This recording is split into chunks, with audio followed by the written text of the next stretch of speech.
मंदिर का पैसा खाते हो, अरे राम मंदिर में घोटाला करते बैठो, अरे राम मंदिर का चंदा खाते हो, अरे चंदा चोरो बैठो, चंदा चोरो। आप तो वो लोग हैं जिन्होंने प्रभु श्री राम के मंदिर में भी घोटाला किया। मान्यवर, प्रभु श्री राम के मंदिर के जमीन में घोटाला किया। पर न हिंदू को खुश होना चाहिए, न सिख को खुश होना चाहिए, न ईसाई को खुश होना चाहिए, न जैन को खुश होना चाहिए, न बौद्ध को खुश होना चाहिए, क्योंकि नंबर सबका आएगा। और आज वक्फ की संपत्तियां कब्जा करके आप अपने दोस्तों को देंगे, कल गुरुद्वारे की संपत्तियां कब्जा करके आप अपने दोस्तों को देंगे, फिर चर्चों की संपत्तियां कब्जा करके आप अपने दोस्तों को देंगे, फिर बौद्धों की संपत्तियां कब्जा करके आप अपने दोस्तों को देंगे, फिर जैनों की संपत्तियां कब्जा करके आप अपने दोस्तों को देंगे, फिर मंदिरों की जमीनें कब्जा करके आप अपने दोस्तों। अब्बास नकवी, शाहनवाज हुसैन, दोनों की राजनीति आपने खत्म कर दी। आप मुसलमानों का भला कर रहे हैं, आप मुसलमानों का भला कर रहे हैं, आप मुसलमानों का भला कर रहे हैं। दोनों सदन में एक भी सदस्य, दोनों सदन में सिर्फ एक सदस्य गुलाम अली को छोड़ के एक भी सदस्य आपका मुसलमान नहीं है। आप मुसलमानों का भला। सरकार अपने बच्चों को उसका गला घोटने पे उतारू हो जाए तो वो फिर सरकार निष्पक्ष सरकार। हम लोग बचपन से एक शब्द सुनते आए, सरकार माई बाप। सरकार माई बाप यानी कि जो सरकार होती है वो लोगों की माई बाप होती है, मां की तरह ख्याल रखती है, पिता की तरह ख्याल रखती है। लेकिन अगर कोई सरकार अपने बच्चों को उसका गला घोटने पे उतारू हो जाए तो वो फिर सरकार निष्पक्ष सरकार नहीं है, नहीं है मान्यवर।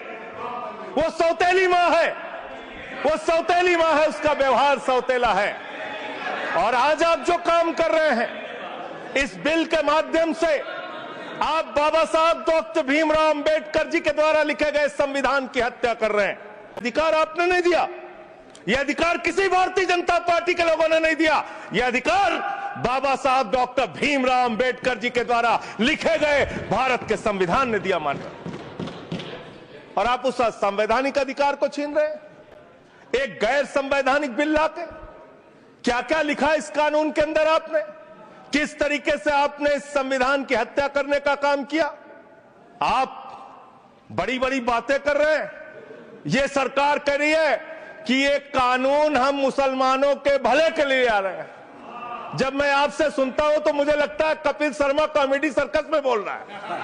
आप मुसलमानों का भला कर रहे हैं, आप मुसलमानों का भला कर रहे हैं। दोनों सदन में एक भी सदस्य, दोनों सदन में सिर्फ एक सदस्य गुलाम अली को छोड़ के एक भी सदस्य आपका मुसलमान नहीं है। आप मुसलमानों का भला कर रहे हैं। दो नेता अपने घरों में आपने बैठा दिया, मुख्तार अब्बास नकवी, शाहनवाज हुसैन, दोनों की राजनीति आपने खत्म कर दी। आप मुसलमानों का भला कर रहे हैं, आप मुसलमानों का भला कर रहे हैं। इस बिल पर न हिंदू को खुश होना चाहिए, न सिख को खुश होना चाहिए, न ईसाई को खुश होना चाहिए, न जैन को खुश होना चाहिए, न बौद्ध को खुश होना चाहिए, क्योंकि नंबर सबका आएगा।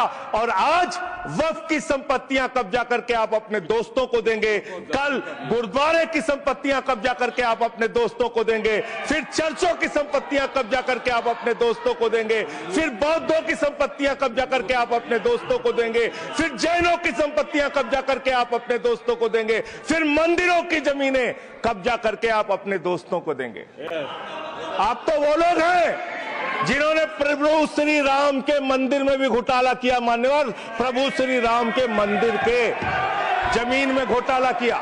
अरे बैठ जाओ, राम मंदिर का पैसा खाते हो, अरे राम मंदिर में घोटाला करते बैठो, अरे राम मंदिर का चंदा खाते हो, अरे चंदा चोरो बैठो, चंदा चोरो बैठो, चंदा चोरो बैठो, बैठो चंदा चोरो, चंदा चोरो बैठ जाओ।